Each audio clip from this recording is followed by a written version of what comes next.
Si Secretary J. Ruiz. Medyo nakengkuyan ako ng konti. Nag-press con siya. Sabi niya, sobra na ang social media, pati pamilya ko nadadamay. Yung consequence sa family ko. Mom ko, high blood. Kapatid ko. Hindi nyo sinasagot po kasi eh.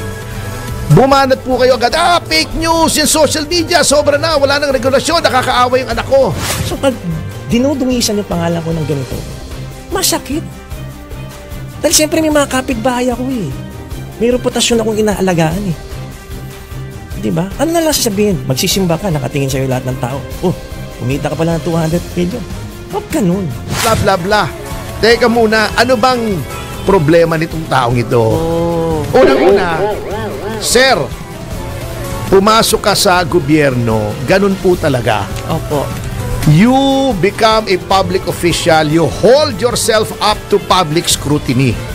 Ngayon, if you cannot stand the heat, sabi nga nila, lumang kasabihan, get out of the kitchen. Okay? Etong Digital 8 TV, meron ba o wala? Hindi niya in-address. Nag-rhetoric siya eh. Nanggagalaiti siya.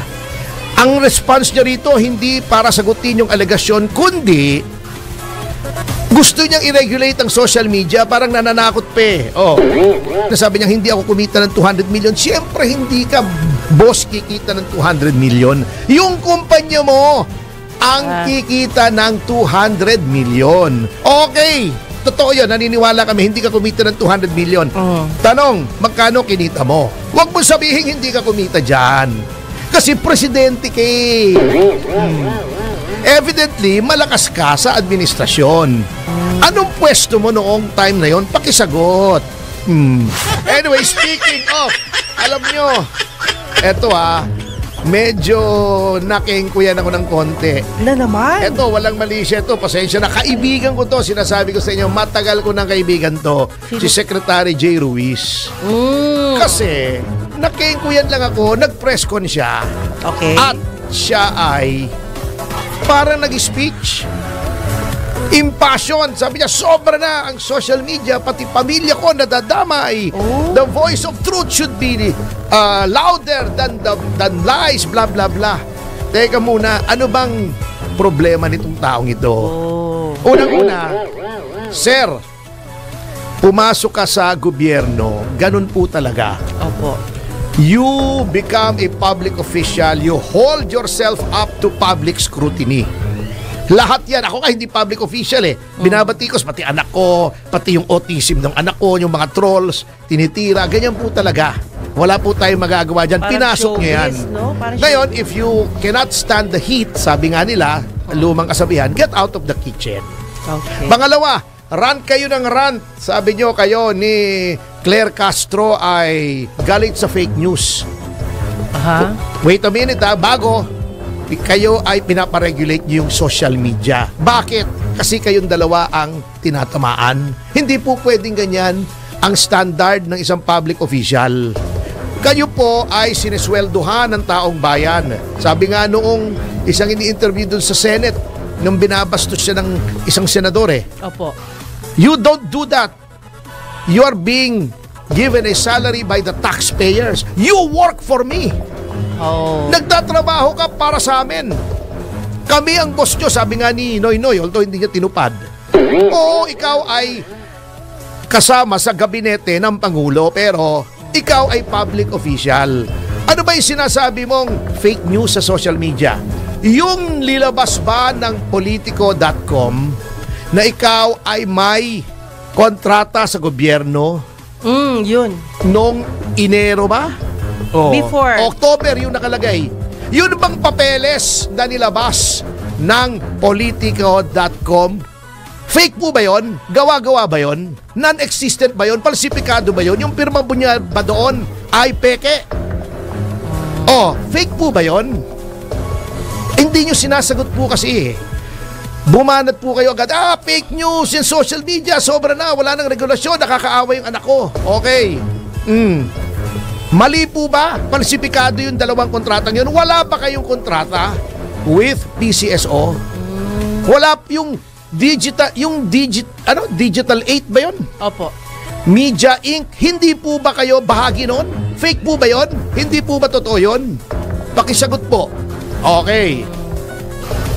Hindi po totoo ba yon o totoo? O kung totoo po yon, hindi po fake news yon. Parang nag-resign na kasi siya before na nag-assume siya ng government. Hindi yun ang punto Hindi yun. Ang punto, sinasabi, meron siyang kontrata with PCSO. Ayun. Wala po tayo, kahit dito, sinabi natin, wala namang, may sinabi ba tayo criminal liability, pero sinasabi, meron siyang kontrata, meron ba o wala? Yun lang ang tanong. Wala. Bago ka na-appoint, meron ba siyang kontrata? Yung kanyang kumpanya ba ay nakipagkontrata sa PCSO? Aba tayo niya sagutin. Meron o wala? Okay. Eto. Noong nagkaroon ng kontratang yan, nag-press release sila, lumabas sa maraming mga pahayagan at media. Diba? Ang sabi, hindi maintindihan. Etong fake news Ano ba talagang fake news? Siya ba ay nag-divest na? Magda-divest? O wala talaga siyang bahagi doon sa kumpanya? Yan ha? Okay. Etong Digital 8 TV, meron ba o wala? Hindi niya in-address. Nag-rhetoric siya nanggagalaiti siya. Ang response niya rito, hindi para sagutin yung alegasyon, kundi gusto niyang i-regulate ang social media, parang nananakot pa eh. Oh. Noong December 22, 2024, kasi October yung kontrata, di ba? Yung nilabas ng Politico.com. Lumabas mga press releases, iisang litrato ito. Ibig sabihin ito, press release ito galing sa kanila. O galing sa PCSO. Ito nakalagay ha. Babasahin ko. Ito po ay lumabas sa journal. Sa Journal Group. Hindi bang Journal Group kay, alam ng lahat, di ba kay Speaker Romualdez yan, di ba? Yes, po. Ito ba fake news yung lumabas sa dyaryo ni Speaker Romualdez? IBC 13 President and Chief Executive Officer Jimmy Policarpio Jr. Si Jim Paul. Philippine Charity Sweepstakes Office, etc. etc. Lauro Patsyag and Digital 8 TV President J. Ruiz. Ato po, online yan. Paki-fact check po ako. Yan. Ang headline, PCSO in collaboration with IBC 13 and DATV aims for wider reach. Lumabas din sa MSN. PCSO lottery draw to be broadcast on IBC 13 and DATV starting December 31, 2024. Ito, nakalagay dito. J. Ruiz, President of Digital 8 Inc. emphasized that DATV's advanced field recording blah blah blah. President! Di ba sinasabi nila sales manager? Di ba sinabi na natin kahapon? Opo. Walang sales manager ang magre-represent sa isang kumpanya na kontrata ay ganun kalaki. Parang sinasabi nilang hindi naman siya management, empleyado siya, president, hindi lang yon, may isa pa. Sa Daily Tribune. Ano yun? Kung saan mayroong column ang First Lady. So wag niyo sasabihin hindi maayos na dyaryo ito. Ayan, Ang ito ay sa column ng kasama natin, Alwin Ignacio. Okay. Published January 8, 2025. Ang title ng column ay Dream Maker, Life Changer and the Big Channel Shift of the PCSO. Okay. The joint venture by the PCSO, blah, blah, blah. And, according to J. Ruiz, President! Tatlo na pong at least 3 news articles. President! Hindi na sales manager, sir. Nakatulad ng sinasabi nyo. Of Digital 8 Inc. said, DATV state-of-the-art field record yun. Yun pa rin ang sinabi. Ibig sabihin to, press release, pare-pareho ang laman. Yan, isang pinanggalingan, isang litrato ang lumabas. May litratong kasama yung press release. Okay. Matagal na po ako sa PR. So do not tell me spontaneous ito kasi pare-pareho yung quotation eh. Ha? PR po ito eh. Press Opo. release ito. Presidente po kayo identified. Okay. So, sinasabi niya, binubuli daw yung anak niya. Oh. Dad, did you make 200 million? Where is it? Parang sinasabi niya, hindi ako kumita ng 200 million. Siyempre, hindi ka, boss, kikita ng 200 million. Yung kumpanya mo, ang kikita ng 200 million. Okay, totoo yun, naniniwala kami, hindi ka kumita ng 200 million.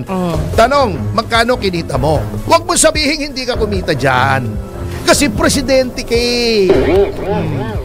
Evidently, malakas ka sa administrasyon.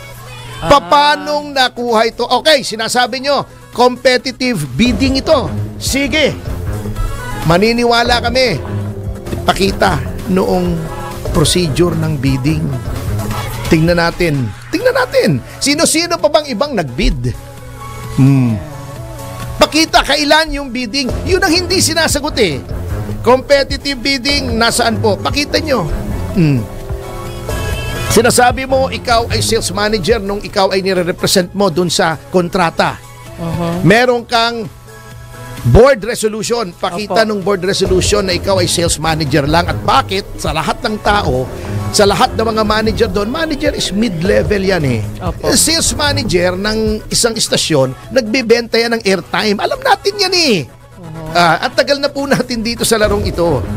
Nagbibenta yan ng airtime. Nagsosolicit siya ng ads. Yan po ang trabaho ng sales manager. O, pumunta ka sa sales manager natin dito. Hindi ba yan ang trabaho? Bakit sales manager? Kontrata yan for broadcasting. Anong pwesto mo noong time na yon? Pakisagot. Yan. Ano sinasabi mo fake news? Fake news na may kontrata ka sa PCSO. Sabihin na natin before your appointment. Opo, yun. Pwede yun. Ngayon, yan ay subsisting pa ba yung contract na yan? Ibig sabihin, yung kumpanyang pinanggalingan mo 1 month before, 2 months before, ay nakipagkontrata sa gobyerno, napunta ka sa gobyerno. Ayun.